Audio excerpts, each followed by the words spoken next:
අයිබෝවන් අද අපි මේ පැහැදිලි කිරීමෙන් කතා කරන්න යන්නේ ඊටමත් ගැඹුරු ඒ වගේම අපේ ජීවිතවලට ගොඩක් සමීප දහම් කරුණක් ගැනයි. බෞද්ධ සාහිත්‍යයේ එන ඊටමත් වැදගත් කතාවක් වෙන අපන්නක ජාතකයේ ඇසුරින් හුදු තර්කයේ මත විතරක් පිහිටලා තීරණ ගැනීමේ තියෙන භයානකකමත් පරම සත්‍යය අවබෝධ කර ගැනීමේ තියෙන වැදගත්කමත් ගැන අපි අද කතා කරනවා. හරි අපි වැඩිදුර හිතන්නේ නැතුව කෙලින්ම කතාවට බහිමු. පොඩ්ඩක් හිතලා බලන්න අපේ මනස පරම සත්‍යය පැත්තක දාලා අපිට පහසු අපේ හිතට සනීප මායාවක් පස්සේ ගියොත් ඇත්තටම මොකද වෙන්නේ මේ தත්ත්වය හරියටම තේරුම් ගන්න නම් සම්පූර්ණ විනාශයකින් කෙලවර වෙන ජීවිතයත් මරණයත් අතර සටනක් ගැන කියවෙන කතාවක් දිහා අපි බලන්න ඕනේ මේ කතාව දේශනා කරන්නේ වෙන කවුරුවත් නෙවෙයි බුදුරජාණන් වහන්සේ විසින්මයි පළවෙනි කොටස සරණෙන් ගිලිහීම මේ සිදුවීම පටන් ගන්නේ සවැත් නුවර ජේතවනාරාමයෙන් අනේපිඩු සිටුතුමාගේ යහළුවන් පිරිසක් අතරින් සිදුවන ඊතා බරපතල ආධ්‍යාත්මික පිරිහීමක් මුල් කරගෙනයි මේ කතාව ගොඩනැගෙන්නේ. මෙතනදී හරිම අපූර්ව දෙයක් තමයි සිද්ධ වෙන්නේ.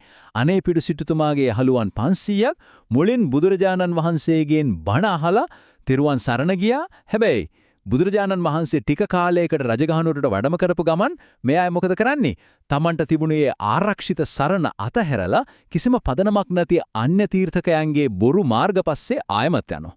හිතන්නකෝ ඒකේ තියෙන භයානකකම. ඉතින් බුදුරජාණන් වහන්සේ ආපහු වැඩම කළාට පස්සේ මේ බව දැනගන්නවා. තමන්ගේ සැබෑ ආරක්ෂාව අත්හැරලා මේ වගේ පදනම් විරහිත දේවල් පස්සේ යන එක කොයිතරම් භයානකද කියලා පෙන්නලා දෙන්න උන්වහන්සේ මේ අයට අපූර්ව අතීත කතාවක් දේශනා කරනවා. දෙවන කොටස කාන්තාරතරණය. ඔන්න දැන් අපි එන්නේ කතාවේ ප්‍රධාන සිදුවීමට. මේක ඇවිල්ලා ගැල් 500ක් පැගින් අරගෙන යන විලඳ නායකයන් දෙදෙනෙක් ගැන කියවෙන කතාවක්.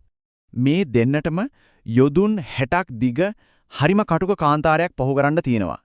බෞද්ධ සාහිත්‍යයේ භයානක කාන්තාර වර්ග පහක් ගැන කියවෙනෝනේ. ඔය සොරුන් ගැවසන චෝර, වනසතුන් ඉන්න වාල, කැම නැති අප්පබක්ක වගේ කාන්තාර. හැබැයි මෙයාලට යන්න තියෙන කාන්තාරය විශේෂයි. මේක නිරුදක.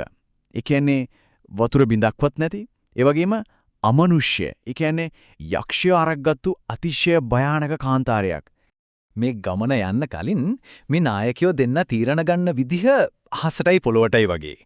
අර නුවණමන්ද වෙලෙන්දා හරිම මතු පිටින් හිතන්නේ. එයා හිතනවා මම ඉස්සර වෙලා ගියොත් මගේ ගොනුන්ට අලුත් තනකොළ කවන්න පුරුවන්, පිරිසිදු වතුර ටික බොන්න පුරුවන්, අනික මට ඕන ගානකට බඩු විකුණ ගන්නත් පුරුවන් කියලා. ඒත් අනිත් වෙලෙන්ද නායකයයි කියන්නේ අපේ බෝසතාණන් වහන්සේ හිතන්නේ ඊට වඩා ගොඩක් දුර දිග බලලා. ඉස්සර වෙලා යන අය මග හදාගෙන යනවනේ. ඒ වගේම පරණ තනකොළ කෑවම ඒ තැන්වල අලුත් තනකොළ ඉක්මනට වැවෙනවා කියලා තිරසර තර්කයක් මත පදනම්ව එතුමා පස්සේ යන්න තීරණය කළා. තුන්වන කොටස යක්ෂයාගේ රැවටීම. අර අනුවන වෙළඳ නායකයා තමන්ගේ ගමන පටන් ගන්නවා.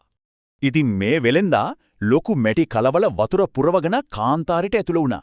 හැබැයි යා දැනගෙන හිටියේ නෑ මෙතන ලොකු උගුලක් අටවලා තියනවා කියලා. මේ කාන්තාරයේ ඉන්න යක්ෂයා මාර මායාවක් කරන්නේ. සුදු ගුණුන් බැඳපු රතයක් මවාගෙන සේවකයොත් එක්ක එනවා. ඇඟේ මඩ ගාගෙන නිල් මහනෙල් මල් පැලඳගෙන තෙත බේරෙන ඇඳුම් පිටින් හරියට ඉස්සරහා මහා වැස්සක් වැහලා කැලේම වතුරෙන් පිරීලා තියෙනා වගේ පෙන්වන්න තමයි මේ ඔක්කොම කළේ. ඊට පස්සේ මේ යක්ෂයා අර වෙලෙන්දාට මොන ගැහිලා මාරාන්තික උපදෙසක් දෙනවා. ඉස්සරහට හොඳටම වහිනවා. හැමතැනම වතුර තියෙනවා. ඒ නිසා ඔය බර වතුර කල ඔක්කොම බින්දලා දාලා කරත්ත සැහැලු කරගෙන යන්න කියලා. ඉතින් මොකද වුනේ? කිසිම හොයා බැලීමක් නැතුව අර වෙලෙන්දා ඒක විශ්වාස කළා. වතුර ටික ඔක්කොම බින්දලා දැම්මා. දවස පුරාම ගියා වතුර බින්දක් නැහැ. හවස් වෙනකොට මිනිස්සුන්ටයි සත්තුන්ටයි පණ නැහැ. රැ වුණාම අර යක්ෂයෝ රංචුවම ඇවිත් මේ කිසිම ආරක්ෂාවක් නැති පිරිසවම මරලා කාදාලා ඇටකටු විතරක් ඉතුරු කරලා ගියා. කොහොමද ඒ විනාශය? හතරවන කොටස බෝසතුන්ගේ නුවණ.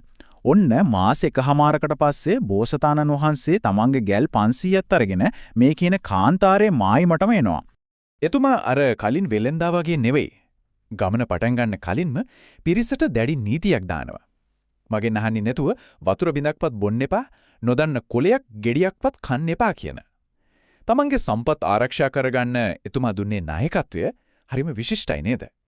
ඔන්න ආයෙත් අර යක්ෂයාම අර විදිහටම තෙත බේරෙන ඇඳුම් පිටින් ඇවිත් වතුර ටික අහක දාන්න කියනවා.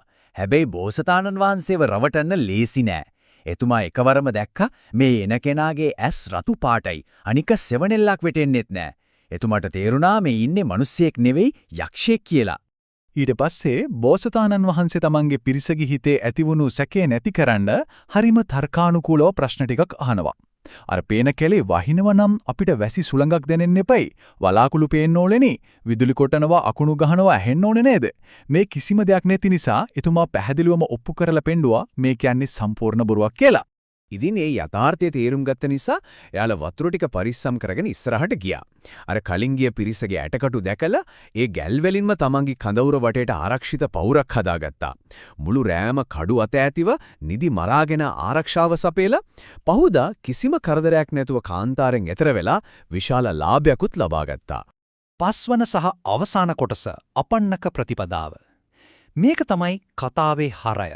බුදුරජාණන් වහන්සේ මේ අතීත කතාව කෙලින්ම අපේ අධ්‍යාත්මික ගමනට සම්බන්ධ කරන්නේ මෙතනදී. මෙතනදී අපිට හමුවෙන වැදගත්ම වචනය තමයි අපන්නක කියන්නේ. අපන්නක කියන එකේ සරලම තේරුම තමයි කිසිම අඩුවක් නැති ඒකාන්තයෙන්ම නිවැරදි සැකයකින් තොරව අපිව නිවනට යොමු කරන පරම සත්‍ය මාර්ගය කියන එක. මේ නිවැරදි මාර්ගය හුදු දර්ශනයක් විතරක් නෙමෙයි ඒක අපේ එදිනදා ජීවිතේ පුරුදු කරන්න ඕන ප්‍රායෝගික දෙයක්. තිරුවන් සරණ යාම, පන්සිල් දසසිල් රැකීම, ඇස කන ආදී ඉන්ද්‍රියන් සංවර කර ගැනීම, කෑම බීම වලදී පමණ දැනීම සහ භාවනාව කියන දේවල් මේකට අනිවාර්යයෙන්ම ඇතුළත් වෙනවා. මෙතනදී පැහැදිලි මාර්ග දෙකක් ගැන කතා කරනවා. එකක් තමයි නුවණැත්තන් යන ශුක්ල ප්‍රතිපදාව. එමත් නැත්නම් නිවැරදි දීප්තිමත් මාර්ගය. ඒකෙන් අපිට සැනසීම ලැබෙනවා. අනිත් එක තමයි අර අනුවන වෙලෙන්දා ගිය කෘෂ්ණ ප්‍රතිපදාව. ඒ කියන්නේ වැරදි තර්ක මත පදනම් වුණු අඳුරු මාර්ගය. ඒ මාර්ගයේ ගියොත් වෙන්නේ ලෞකිකෝ වගේම අධ්‍යාත්මිකවත් සම්පූර්ණ විනාශයක්. ඉතින් මේ පැහැදිලි කිරීම අවසානයේ අපි හැමෝටම හිතන්න ලොකු ප්‍රශ්නයක් ඉතුරු වෙනවා. අපේ ජීවිතයේ කියන මේ දුෂ්කර කාන්තාරය තරණය කරද්දී අපි තීරණ ගන්නේ අපේ හිතට සනීප ඒත් පදනමක් නැති බොරු මායාවන් මත පදනම්මද? එහෙමත් නැත්නම් හොඳින් විමසා බලා ලබා ගන්න ඒකාන්ත වූ පරම සත්‍ය මත පදනම්මද? අර මුලින් කතා කරපු උපාසකවරු 500ත් කතාව අවසානයේ තමන්ගේ වැරද්ද තේරුම් අරන් සෝවාන් වුණා. අන්න ඒ වගේ සත්‍ය මත පිහිටීම තමයි තියෙන එකම නිවැරදි මාර්ගය. අපන්නක ජාතකයෙන් අපිට දෙන ලොකුම පණිවිඩයත් ඒකම තමයි.